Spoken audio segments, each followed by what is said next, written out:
সন্দেহ নাই, এই কিতাবের মধ্যে কোনো ভুল নাই, এই কিতাবের মধ্যে কোনো সন্দেহ নাই। কোন মানুষ যদি এই কিতাবকে, এই কুরআনকে সন্দেহ করে, আল্লাহ তাআলা ওর জন্য বললেন যে ওর বাসস্থান হবে জাহান্নাম।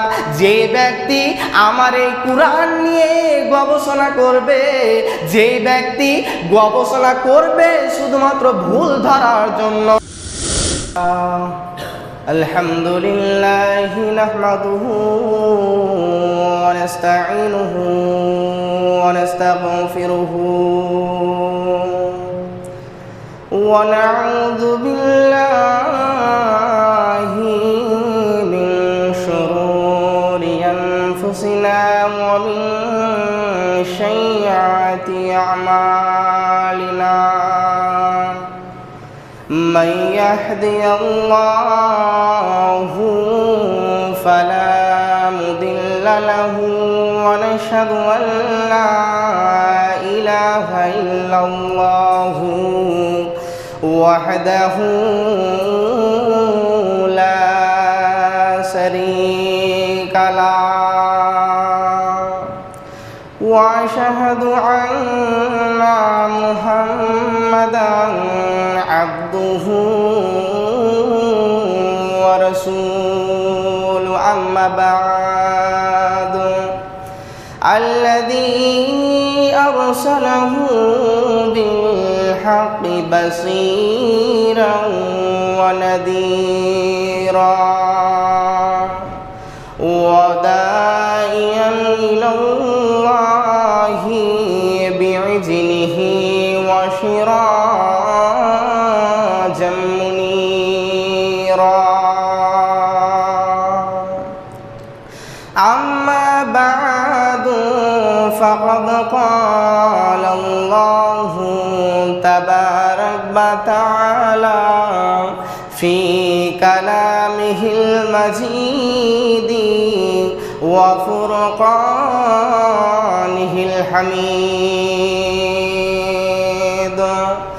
أما بعد، فإن خير الحديث كتاب الله، وخير الهدي هدي محمد صلى الله عليه وسلم، وشر الأمور محدثاتها، وكل محدثة بدعة، وكل بدعة ضلالة، وكل ضلالة في النار. أما بعد، فأعوذ بالله من الشيطان الرجيم. بسم الله الرحمن الرحيم. قاف والقرآن المجيد، بل عجبوا أن جاءهم منذر منهم فقال الكافرون هذا شيء عجيب. أئذا متنا وكنا ترابا ذلك رجع بعيد. قد علمنا ما تنقص الأرض منهم وعندنا كتاب حفيظ. بل كذبوا بالحق لما جاءهم فهم في أمر مريج. أفلم ينظروا إلى السماء فوقهم كيف بنيناها وزيناها وما لها من فروج والأرض مددناها وألقينا فيها رواسيا وأنبتنا فيها من كل زوج بهيج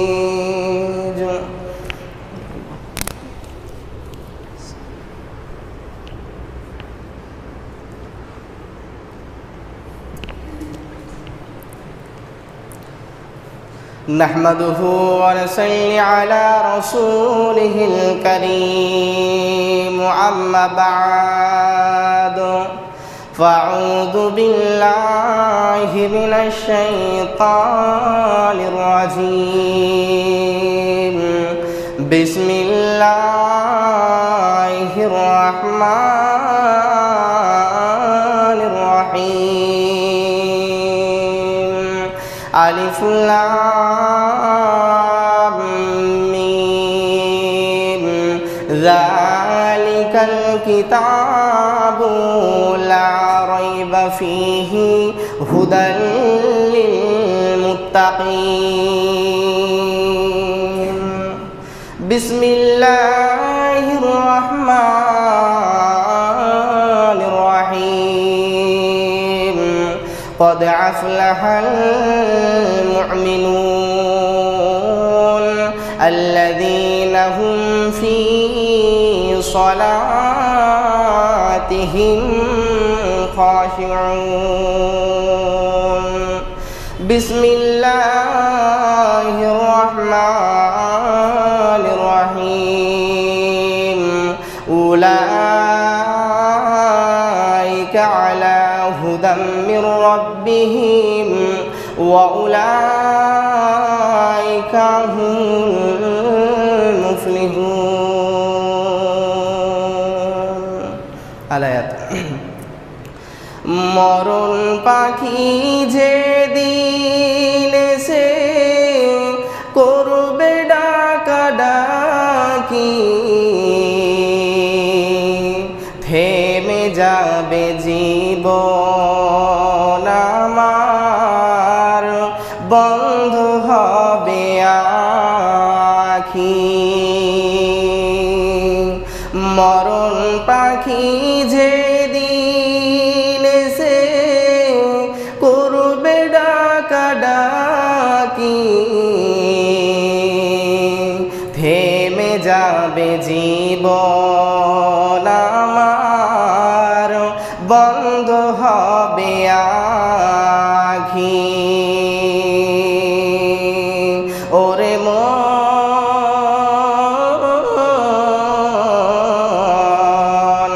থেমে যাবে জীবন আমার বন্ধ হবে আখি দুনিয়াতে আছো তুমি টাকা পয়সা নিয়ে মরার পরে করবে দাফন সাদা কাফন দিয়ে দুনিয়াতে আছো তুমি টাকা পয়সা নিয়ে মরার পরে করবে দাফন সাদা কাফন দিয়ে যাইবে তুমি খালি হাতে যাইবে তুমি খালি হাতে থাকবে পরে সবই থেমে যাবে জীবন তোমার বন্ধ হবে আখি আপন ঝুড়ি করো ভারী সময় যে আর নাই মরণ পাখি দিলের ডাক থাকবে না উপায় আপন ঝুড়ি করো ভারী সময় যে আর নাই মরণ পাখি দিলের ডাক থাকবে না উপায় সময় আছে তওবা করো, সময় আছে তওবা করো, সদা এ ব্যাপারে থেমে যাবে জীবন তোমার, বন্ধ হবে আখি। সমস্ত প্রশংসা, সমস্ত গুণকীর্তন, সমস্ত তারিফ সেই মহান আল্লাহ তাবারক ওয়া তাআলার জন্য, জিনার অশেষ কৃপায় আজকে এই পবিত্র জুমার দিনে উপস্থিত হওয়ার সুযোগ পেয়েছি বা পেরেছি। তাই সংক্ষিপ্ত ভাষায় বলুন আলহামদুলিল্লাহ। তারপরে পরে ধর্মের গুরু, কর্মের নেতা মা আমিনাল্লাহ মুরুদুলাল আকাই নন্দা তাজদানে মদিনা আখেরি নবী মুহাম্মদুর রাসূলুল্লাহ সাল্লাল্লাহু আলাইহি ওয়াসাল্লাম, তিনার উপর শত শত দরুদ ও সালাম বর্ষিত হোক। সকালে বলুন আল্লাহুম্মা সাল্লি আলাইহি আল্লাহুম্মা বারিক আলাইহি। সম্মানিত শ্রোতা মণ্ডলী, আজকে আমি আপনাদের সম্মুখে যে বক্তব্যের বিষয়টা নিয়ে দণ্ডায়মান হয়েছি সেটা হচ্ছে সফল কাম। যারা মুমিন তারা সফল কাম, শুধু সফল কাম নয়, যারা মুমিন হবে তারাই শুধু সফল কাম হবে। পৃথিবীর মধ্যে এমন কোনো মানুষ নাই যে এই জিনিসটা চাই না। পৃথিবীর মধ্যে কোনো মানুষ বলতে পারবে না যে আমি সফল কাম চাই না, আমি সফল হতে চাই না। পৃথিবীতে যত মানুষ আছে সব মানুষই চায় যে সফল হতে, সফল কাম হতে। কিন্তু একটা প্রশ্ন থেকে গেল, সফল কাম মানে কি? সফল কাম কাকে বলে? শুধু আমরা টাকা রোজগার করব, বড় বড় বাড়ি করব, ঘর করব, বিল্ডিং করব, আমরা অফিস করব, আদালত করব, একে কি সফল কাম বলে? না, আল্লাহ তাবারক ওয়া তাআলা যে নীতিনিধানগুলো আমাদেরকে দিয়েছেন আমরা সেই নীতিনিধানগুলো মানব, পালন করব এবং আল্লাহ তাবারক ওয়া তাআলা আমাদের নীতিনিধান দেখে সন্তুষ্ট হবে, খুশি হবে, আমার উপরে রাজি হবে, এটাই সফল কাম। আমরা এই দুটোর মধ্যে কোন সফল কামটা আমরা চাইব? আমাদেরকে কোনটা বেশি আমাদের জন্য গুরুত্বপূর্ণ? তো আল্লাহ তাবারক ওয়া তাআলা পবিত্র কুরআনের মধ্যে সূরা মুমিনুনের মধ্যে 1 থেকে 2 নম্বর আয়াতের মধ্যে বলছেন যে কদ আফলাহাল মুমিনুন। আল্লাহ তাবারক ওয়া তাআলা মুমিনদের জন্য বললেন যে যারা মুমিন হবে তারাই সফল কাম হবে, যারা মুমিন হবে তারাই সফল কাম হবে, তারাই পরিত্রাণ পেয়ে যাবে। আল্লাহ তাবারক ওয়া তাআলা সূরা মুমিনুনের 1 থেকে 11 নম্বর আয়াতের মধ্যে শুধুমাত্র সফল কামের জন্য বললেন যে এই এই কামগুলো যদি তোমরা করে থাকো, এই এই আমলগুলো যদি তুমি করে যাও, তাহলে তুমি সফল কাম হবে এবং তোমার বাসস্থান হবে জান্নাত। আল্লাহ তাবারক ওয়া তাআলা সূরা মুমিনুনের মধ্যে 1 থেকে 11 নম্বর আয়াতের মধ্যে শুধুমাত্র সফল কামের জন্যই বললেন। এরপর আল্লাহ তাবারক ওয়া তাআলা তিনি বললেন যে যারা মুমিন হবে তারাই সফল কাম হবে। আফলা, ফালাহ, ফালাহ মানে কি? ফালাহ মানে চিড়া, কাটা, এটাই বোঝাচ্ছে। কিন্তু এই ফালাহ মানে আরেকটি শব্দ বোঝাতে চাইছে যে যারা চাষি তাদেরকেও বোঝাতে চাইছে। কারণ একজন চাষি সে যখন খেতে চাষ করে তখন সে চিড়ে, সে জমিকে খাল করে, কুড়ে এবং ওই জমির মধ্যে বীজ বহন করে এবং তাই থেকে তারা উৎপাদন করে, তাই থেকে তারা ফসল নেয়, ফসল পেতে পারে। এর জন্য একজন চাষিকে আল্লাহ তাবারক ওয়া তাআলা তাদেরকেও তিনি ফালাহ বলেছেন। কেন বলেছেন? কারণ একজন চাষি যখন সে খেতে চাষ করবে, একজন চাষি যখন মেহনত করবে, পরিশ্রম করবে, ওর ঘামটা যে পা থেকে, যে মাথা থেকে যে পাটে ঘামটা পড়বে, এটার জন্য বলছেন ফালাহ, এটাকেও ফালাহ বলছেন। কেন? এবং আল্লাহ তাবারক ওয়া তাআলা ওই ব্যক্তির জন্য বললেন যে কোনো ব্যক্তি ধৈর্য ধারণ করবে এবং সে ব্যক্তি কাজ করবে, পরিশ্রম করবে, ওই পরিশ্রমটা যদি সে করে, যতদিন সে পৃথিবীর বুকে বেঁচে থাকবে ততদিন যদি সে পরিশ্রম করে তাহলে সে ব্যক্তি সফল কাম হবে। কিন্তু ওই ব্যক্তিকে কেউ পেছিয়ে দিতে পারবে না যদি সে ধৈর্য ধারণ করে, এবং ওই ব্যক্তি যদি ধৈর্য ধারণ না করতে পারে তাহলে সে সফল কাম হতে পারবে না। একজন ব্যক্তি সফল কাম হলো এতটুকুই, কিন্তু এবার ওই ব্যক্তি শুধুমাত্র সফল কাম হলো দুনিয়াবি। এবার আখিরাতে সফল কাম হতে গেলে কি দরকার? আল্লাহ তাবারক ওয়া তাআলা আবার কিছু গুণ বললেন সূরা বাকারার মধ্যে। সেই গুণগুলো কি?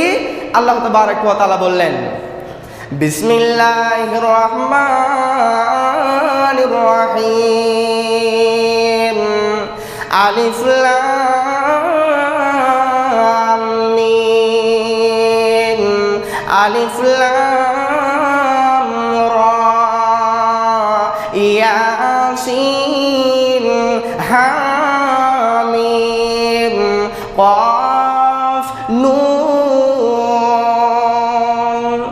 এগুলো হলো হরফে মুকাত্তাত, কাটা কাটা শব্দ। এগুলোর কোনো মানে হয় না, এগুলোর কোনো মানে নেই। এগুলা মানে উসকা মানে আল্লাহ কা বেহতার জানতা হে। এর মানে শুধুমাত্র আল্লাহ তাবারক ওয়া তাআলা ছাড়া কেউ জানে না।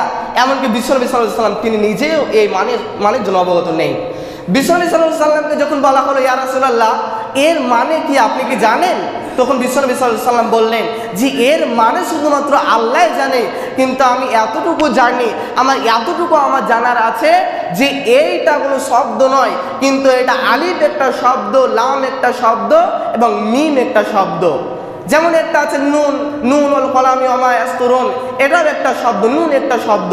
কিন্তু আমি এতটুকুই বলতে পারি যে এটা কোনো আয়াত নয়, এটা শুধুমাত্র অক্ষর। কিন্তু কোনো ব্যক্তি যদি এটা পাঠ করে সে নেকি পাবে, 71 করে 10 করে 30 নেকি পাবে।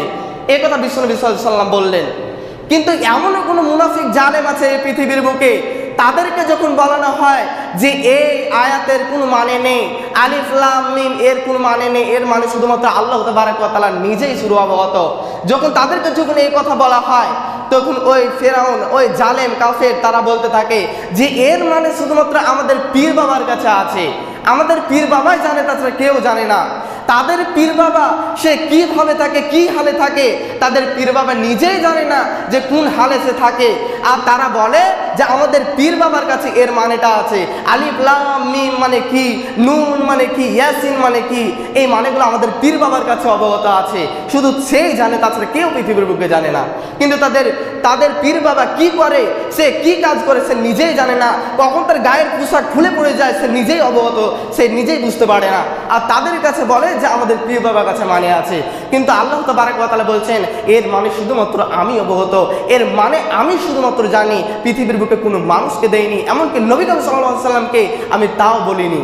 এরপর আল্লাহ তাবারক ওয়া তাআলা তিনি দ্বিতীয় নম্বর আয়াতের মধ্যে বললেন যালিকাল কিতাবু লা রাইবা ফীহি হুদাল লিল মুত্তাকিন। আমার আল্লাহ বললেন যালিকাল কিতাবু, এই কিতাবের ভিতরে কোনো সন্দেহ নাই, এই কিতাবের মধ্যে কোনো ভুল নাই, এই কিতাবের মধ্যে কোনো সন্দেহ নাই। কোন মানুষ যদি এই কিতাবকে, এই কুরআনকে সন্দেহ করে, আল্লাহ তাআলা ওর জন্য বললেন যে ওর বাসস্থান হবে জাহান্নাম। যে ব্যক্তি আমার এই কুরআন নিয়ে গবেষণা করবে, যে ব্যক্তি গবেষণা করবে শুধুমাত্র ভুল ধরার জন্য, আমার আল্লাহ বলছেন ওর বাসস্থান হবে জাহান্নাম। আমি তার জাহান্নামে ঠিকানা করে দেব।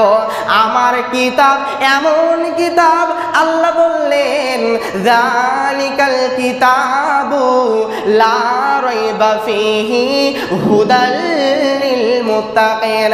এটা এমন একটি কিতাব করে বানালাম যে এর ভিতরে কোনো সন্দেহ তো দূরের কথা, সন্দেহ প্রকাশও করা যাবে না। আমার আল্লাহ তাবারক ওয়া তাআলা বললেন যে এই কিতাবে যে ব্যক্তি সন্দেহ করবে যে এই কিতাবটা সত্য না মিথ্যা, এই কিতাবে যত লেখা আছে এগুলো কি সত্য, যে ব্যক্তি এটা মনে প্রকাশ করবে বা ভাববে, আল্লাহ তাআলা বলছেন ওর বাসস্থান হবে জাহান্নাম।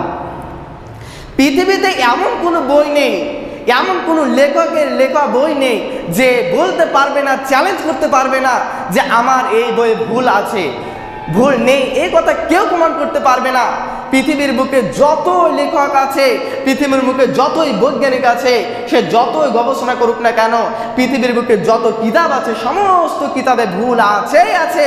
কিন্তু এটা এমন একটি কিতাব, আল্লাহ তাআলা বলছেন এই কোরআনের মধ্যে কোনো ভুল নেই, কোনো ভুল তোমরা পাবে না।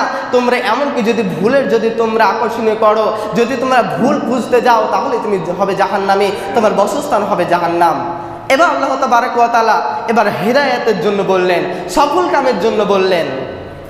আল্লাহ তাআলা বলছেন যালিকাল কিতাবু, এই কিতাবের ভিতরে কোনো সন্দেহ নাই, ফিহি হুদাল লিল মুত্তাকিন। এই কিতাব থেকে, এই কুরআন থেকে হেদায়েত নিবে কে? আল্লাহ বলছেন যারা মুত্তাকিন হবে, যারা আল্লাহ ভীরু হবে, যারা তাকওয়াশীল হবে, যারা মুমিন হবে, তারাই আল্লাহ বলছেন ওরাই এখান থেকে হেদায়েত নিবে। তাছাড়া অন্য কেউ হেদায়েত নিতে পারবে না।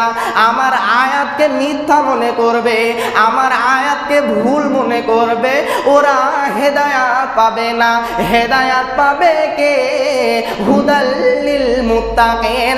যারা মুত্তাকিন হবে, যারা আল্লাহ ভীরু হবে, যারা পরেজগার হবে, তারাই হেদায়েত নেবে। এই কুরআন থেকে যারা মুত্তাকিন হবে তারাই শুধুমাত্র হেদায়েত নিতে পারবে, তাছাড়া অন্য কেউ পারবে না। এই কুরআনটা কেন এসেছে? আল্লাহ তাআলা আমাদের কাছে কুরআনটা কেন দিয়েছে?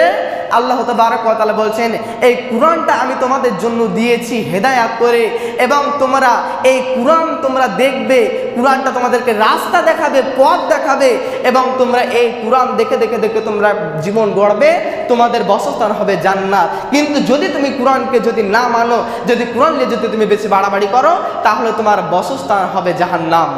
এরপর আল্লাহ তাবারক ওয়া তাআলা তার পরের নম্বর আয়াতের মধ্যে তিনি বললেন আল্লাযীনা ইউমিনুনা বিল গায়বি ওয়া ইউকিমুনাস সালাতা ওয়া মিম্মা রাযাকনাহুম ইনফিকান। আমার আল্লাহ বলছেন আল্লাযীনা ইউমিনুনা বিল গায়বি, যারা গায়বের প্রতি, যারা গায়বের প্রতি বিশ্বাস করে, যারা না দেখে বিশ্বাস করে যে আমার আল্লাহ আছে, আল্লাহ সত্য, আমার নবী আছে, নবী সত্য, মানুষের মরণ হবে, মরণ থেকে কেউ রেহাই পাবে না, এটাও সত্য। যখন মানুষ কবরে যাবে তখন তার কাছে সওয়াল জবাব করা হবে, এটাও সত্য। আল্লাহ তাআলা বলছেন যে ব্যক্তি অদীর্ঘ বিশ্বাস রেখে, যে ব্যক্তি বিশ্বাস রাখবে, আল্লাহ তাআলা ওদের জন্য বললেন ওরাই হবে সফল কাম। ওয়া ইউকিমুনাস সালাতা, এবং যারা না দেখে না শুনে তারা দীর্ঘ বিশ্বাস রেখে সালাত কায়েম করবে, নামাজ আদায় করবে, আমার আল্লাহ ওদের জন্য বললেন ওরাও হবে সফল কাম। এবং এই আয়াতের মধ্যে আল্লাহ তাআলা আরেকটি পয়েন্ট তিনি বলে দিলেন। আল্লাহ তাআলা বললেন আল্লাযীনা ইউমিনুনা বিল গায়বি, যারা না দেখে বিশ্বাস করবে, ওয়া ইউকিমুনাস সালাতা, এবং নামাজ আদায় করবে, ওয়া মিম্মা রাযাকনাহুম ইনফিকান, এবং তাদেরকে আমি যা দিয়েছি, আমি তাদেরকে যাই দান করেছি, আমি টাকা দান করেছি, পয়সা দিয়েছি, জমির মালিক বানিয়েছি, গাড়ির মালিক বানিয়েছি, এই থেকে সে দান করবে, ওরাই হবে সফল কাম। আল্লাহ তাবারক ওয়া তাআলা এগুলো দুনিয়ার জন্য বলেন না, আল্লাহ তাআলা এগুলো যত বলছেন এগুলো সমস্ত আখেরাতের জন্য বললেন, যে আখেরাতের দিনে কারা সফল কাম হবে, যারা মুমিন তারাই সফল কাম হবে। এবার মুমিন কারা? একজন মানুষ যদি মুমিন হতে যায় তাহলে তার ভিতরে কি কি গুণ থাকা দরকার, এই আয়াতগুলোর ভিতরে আল্লাহ তাআলা এই গুণগুলোই বলছেন, যে একটা মানুষের ভিতরে যদি এই গুণগুলো থাকে তাহলে সে কঠিন কিয়ামতের দিনে পার পেয়ে যাবে, সে সফল কাম হবে, সে জান্নাত পাবে, সে জাহান্নাম থেকে মুক্তি পাবে। আল্লাহ তাআলা এই আয়াতে এগুলোই তিনি বলছেন। এরপর আল্লাহ তাবারক ওয়া তাআলা তার পরের নম্বর আয়াতের মধ্যে তিনি বলছেন ওয়াল্লাযীনা ইউমিনুনা বিমা উনজিলা ইলাইকা ওয়া মা উনজিলা মিন ক্বাবলিক ওয়া বিল আখিরাতি হুম ইউকিনুন। আমার আল্লাহ বলছেন হে পৃথিবীর মানুষেরা, তোমাদের জন্য যা অবতীর্ণ করা হয়েছে, তোমাদের জন্য যাই অবতীর্ণ করা হয়েছে এবং তোমার পূর্ববর্তী লোকেদের ওপরে যা অবতীর্ণ করা হয়েছিল সমস্তর প্রতি তোমাদেরকে বিশ্বাস রাখতে হবে। যদি তুমি বিশ্বাস রাখতে পারো তাহলে তুমি হবে সফলকাম। আল্লাহ তাবারক ওয়া তাআলা এই আয়াতের ভিতরে আবার তিনি একই কথা বললেন যে তোমাদেরকে বিশ্বাস রাখতে হবে, তোমাদের কাছে আমি যা দিয়েছি, কোরআন দিয়েছি, কোরআনকে তোমাদেরকে বিশ্বাস রাখতে হবে এবং তোমাদের পূর্ববর্তী লোকেদের উপরে যে কোরআন দিয়েছিলাম এটাই দিয়েছিলাম, তারা যেরকমভাবে বিশ্বাস করেছে ওরকমভাবে তোমরা বিশ্বাস করো এবং এই বিশ্বাস নিয়েই তোমরা মৃত্যুবরণ করো। আল্লাহ তাবারক ওয়া তাআলা বলে দিলেন। এবার আল্লাহ তাআলা লাস্ট নাম্বার আয়াতের মধ্যে তিনি বলে দিলেন, উলাইকা আলা হুদাম মির রাব্বিহিম ওয়া উলাইকা হুমুল মুফলিহুন। আমার আল্লাহ বললেন উলাইকা আলা হুদাম মির, হে পৃথিবীর লোক সকল, তোমরা এই জিনিসগুলো, তোমরা এই পয়েন্টগুলো, তোমরা এই কথাগুলো যারা মেনে নিয়েছো তারা তোমরা শোনো, তোমরা এই কথাগুলো যারা মেনে নিয়েছো তারাই হলো সফলকাম। আল্লাহ তাবারক ওয়া তাআলা এই কথাগুলোর জন্য এবার একবারে তিনি বলে দিলেন যে তোমরা যারা এগুলোর প্রতি বিশ্বাস রেখেছো, তোমরা যারা এইগুলোর প্রতি তোমরা আমল করেছো তারা তোমরা শোনো, তোমরাই হলো সফলকাম। আল্লাহ তাআলা লাস্ট নাম্বার আয়াতের মধ্যে তিনি বলে দিলেন। কিন্তু দেখেন আজকে আল্লাহ তাআলা এতটা কথা বললেন, কিন্তু আজকে আমরা মানুষ, আজকে আমরা এগুলো কিন্তু মানতে পারি না। আল্লাহ তাবারক ওয়া তাআলা বললেন তোমরা এগুলো মানো, তোমরা দীর্ঘ বিশ্বাস রাখো। আমরা অনেকে মানুষ বিশ্বাস করি যে আল্লাহ তাবারক ওয়া তাআলা আছেন সত্য, আল্লাহর নবী আছেন সত্য, আল্লাহর কোরআন সত্য, আমরা সবই আমরা সত্য সত্য বলে আমরা বিশ্বাস করি। আমি যদি আপনাদেরকে যদি জিজ্ঞেস করি যে আপনারা কি বিশ্বাস করেন যে কোরআন এটা সত্য, সবাই বলবে হ্যাঁ কোরআন সত্য। কিন্তু এবার কোরআনের মধ্যে যে আল্লাহ তাআলা বলেছেন যে তুমি নামাজ আদায় করো, তুমি যাকাত দান করো, তুমি মিথ্যা কথা থেকে তুমি দূরে থাকো, যারা অতিরিক্ত কথা বলে এই কথা থেকে তুমি দূরে থাকো, এই কথা আল্লাহ তাআলা বলেছেন, এগুলোর প্রতি আপনি বিশ্বাস করেন? আপনি বলবেন জি হ্যাঁ বিশ্বাস করি। কিন্তু যদি আপনাদেরকে বলা হয় যে আপনি কি এগুলো মানেন, তখন কিন্তু আর লোক পাওয়া যাবে না, সবাই বলবে যে আমরা মানি, কিন্তু তারা মানে না।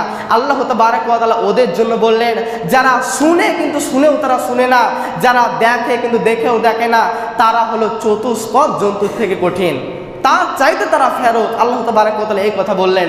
কিন্তু আজকে আমরা সবই জানছি, আজকে আমরা মুহাদ্দিস হয়ে গেছি, কিন্তু আজকে আমরা জেনেও আজকে আমরা জানি না, আজকে বুঝেও আজকে আমরা বুঝি না। বিশ্বনবী সাল্লাল্লাহু আলাইহি সাল্লাম ওদের জন্যই তিনি বললেন যে তোমরা তোমরা সব চাইতে হতভাগা, তোমরা জেনেও তোমরা জানছো না, তোমরা মেনেও তোমরা মানছো না, তোমরাই হলো হতভাগা। এবার বিশ্বনবী সাল্লাল্লাহু আলাইহি সাল্লাম তিনি আবার তিনি কি বললেন দেখেন, বিশ্বনবী বললেন এমন একটা হজ যেটা বিদায় হজ। বিশ্বনবী আরাফাতের ময়দানে তিনি অনেক বড় বক্তব্য রাখছিলেন, সেখানে অনেক সাহাবা ছিল, সেখানে অনেক সাহাবে ছিল। বিশ্বনবী তাদের কাছে বক্তব্য রাখছিলেন, হাজার হাজার লাখো লাখো সাহাবী ছিলেন, তাদের সামনে বিশ্বনবী বক্তব্য রাখছিলেন। এমন তো অবস্থায় এমন একটা পয়েন্টের মধ্যে কথা বললেন, বিশ্বনবী বললেন হে লোক সকল তোমরা শোনো, তোমরা যারা পাক হবে, তোমরা যারা পবিত্র হবে তারাই সফল কাম হবে।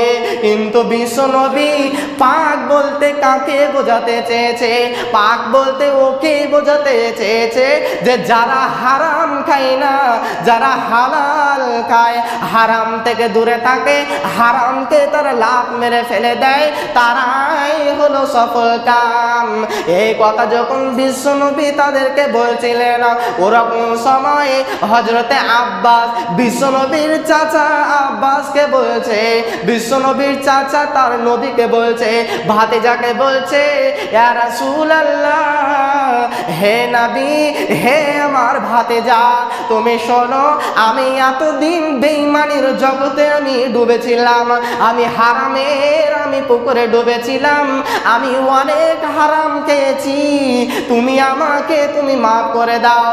বিশ্বনবী বললেন, আমি আবার কি মাফ করব? তুমি আল্লাহর কাছে ক্ষমা চাও এবং যাদের কাছে তুমি হালাল টাকা হারাম টাকাকে দিয়েছো তাদেরকে তুমি বলো আর আমি হারাম টাকা নেব না। সে আব্বাস কি করতো? মক্কার মধ্যে, আরবের মধ্যে সে এত বড় ঘুষ করছিল, সে টাকা দিত, সে সুদের উপরে টাকা দিত।